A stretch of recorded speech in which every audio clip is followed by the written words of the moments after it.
Hello everyone, it is me, Evil, to review here Dandadan episode number 4. Oops, I unpaused it, I wanted to put it on the really cool scene there. This shot. I really like this chase sequence that they had in this episode, by the way. It was so cool. They chose to use classical music, but they remixed it with, I don't know what it would be called. Like dubstep? I don't know. I don't think it's dubstep. But anyway, I should just review the episode, not just the scene here. So, things I really liked. Firstly, I really liked the start here, like they have their conversation, and because they need to go to this cave to fight the extremely fast grandma. That, by the way, she has like some very weird powers. Like she's able to split in parts, and she's able to she's cursing people, and then she's taking apart their life forces and removing organs, and she actually has a lot of powers, but she's very egotistical, and their plan is to lure her out by making her chase them, edging her to fight in an area that is not advantageous for her, because in this cave, or in this prefecture, I guess, it is their area, and they are more powerful here. They are able to make zombies and do extra stuff. When compared to if they left the area, they wouldn't be able to do that stuff. And by the way, the grandma is still voiced by Luffy, so it's quite funny. So they make her chase them. It didn't work out because she is extremely fast, but they tried. They get captured here, and he's I don't know what this is about. Anyway, let's skip over that. So he forces the grandma to possess him, and because she possessed him, that means that Ayase, the girl, can suppress the grandma inside his body, and basically make her power their power, and that is able to take the grandma out of the fight, but then there is still left the crab monster. The crab monster that the grandma was defending here, or keeping company with here. And I actually really like the character of, the crab really doesn't have that much character, but the grandma. In the first episode, you got the impression that she's some kind of an extremely sick, perverted thing, but she's actually taking away the the dicks from people that enter this cave or tunnel, I guess, because in this tunnel there are many girls that were killed by people who sexually assaulted them. So she's actually doing the opposite of sexually assaulting people. And because of the first episode and the aliens doing the same thing, you kinda got the impression that she's, like that. But it's actually the opposite. And I thought that was really interesting. And in general, I did not expect a turbo grandma to be powerful in a show. But I was doing research, and this is actually real folklore. It is an old woman that appears when people are driving too fast, or alternatively just driving fast. And in some stories it's it's just going to pass them by, or in other stories it's going to be attacking them and trying to cause an accident when they are driving fast. So it's a kind of an explanation for that kind of stuff. So it's a pretty modern invention. And I don't know why it is a grandma, I guess it's just creepy. Also here, I thought this was a really interesting callback when they are running away using the Turbo Grandma's power. It's very useful because they are able to run extremely fast thanks to it, though I presume they are going to get even faster. And they realize that because they cannot see the crab and they cannot see his transformation, they will simply assume that he's giving her a piggyback ride. And if you think about it, yeah, that's a bit embarrassing.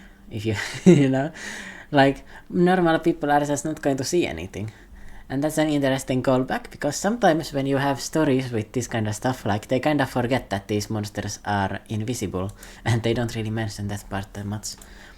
Also, the color scheme in this episode, like, the monsters, they are, what's this color? Red. How did I forget? And you notice Momo's power, her, like, telekinesis, it's blue or turquoise. So you get, like, their power is contrasting, and you can see that this is their territory because it's all, like, red. And when they escape the area, you see it gets more, like, colorless, normal color. Yeah, and they land again, and it turns red. Wait. I don't have the best in there right now, so it's... Yeah, you see? It turns red then, back again. So it's a really interesting visual metaphor for what is happening, like, and who has the advantage, I guess. So they get caught, and in the end, they escape on top of the train. Like, Momo, like, pulls them on the train thanks to her telekinesis. And you see, we are still in red. Okay, we are still in red. Blue. You see the shift in the area immediately. This kind of stuff is so cool, and it's going to be so cool to see edits of this. And then they also, yeah, it burns as a orange or turquoise. Not orange, what the hell? My colors are not going too well. And yeah, once again, Momo was kinda MVP here, because, what's that? Okarun. He was just running away, right? Like, he didn't really do that much. Like, he's just a taxi. But she's, like, making the plan, and she's also, like, following the plan of her grandma, to lure this other grandma out of her territory. And at the end here, we get some pretty cool character building as well. Because, of course, now they got back his dick. You know, like, that's why they went, and also to undo the course in general, right? They got back his dick, and now they have no reason to be together anymore. But he realizes, wait, I really liked being with her. I want to talk to her more. And like, while he's regretting that he said goodbye instead of see you later, she goes ahead and says, see you tomorrow, and he feels really happy about it. And once again, honestly, the character interactions in this are really good. And then, yeah, about the grandma, like, she was protecting the spirits of the girls that were sexually assaulted there. So the evil spirit, turns out it was not evil. Like, it was just helping people that, you know, had struggles with what happened to them in their lives. Like, she's evil, right? Like, she attacked Okarun, and, like, she was going to probably kill him, right? Even though it's obviously, like, he's just a random guy there that went there. And then she also started attacking Momo and the grandma as well. So don't get it twisted. It's not that the grandma or the Turbo Granny is a good character. It's like, she's a complex character. Like, the fact that she's an evil spirit, I don't know if that's the real name for them, but the fact that she's an evil spirit means that like, she has some kind of goal, right? But it has just become twisted. Like, she was staying with the location-bound spirit because there were many people or many girls like that. And yeah, it's a really, honestly, kind of touching thing. What else do I want to mention here? Oh yeah, the grandma wants to see his thing because she wants to see if it's come back. And yeah, this scene at the end, generally, like, yeah, once again, really good characterization. They are eating the crab. I don't know if this is the crab that they killed. I presume not. I think it just kind of disappeared. So I guess they just got crabs because they really wanted to eat some crab after that. They got hungry from seeing it getting boiled. And like, her grandma wants to see his dick because like, what if it didn't come back? And we didn't actually see if it came back. And yeah, turns out there was something missing.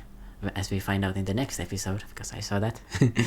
Something else has gone missing. Okay. And yeah, I just generally, like, I need to say this one more time.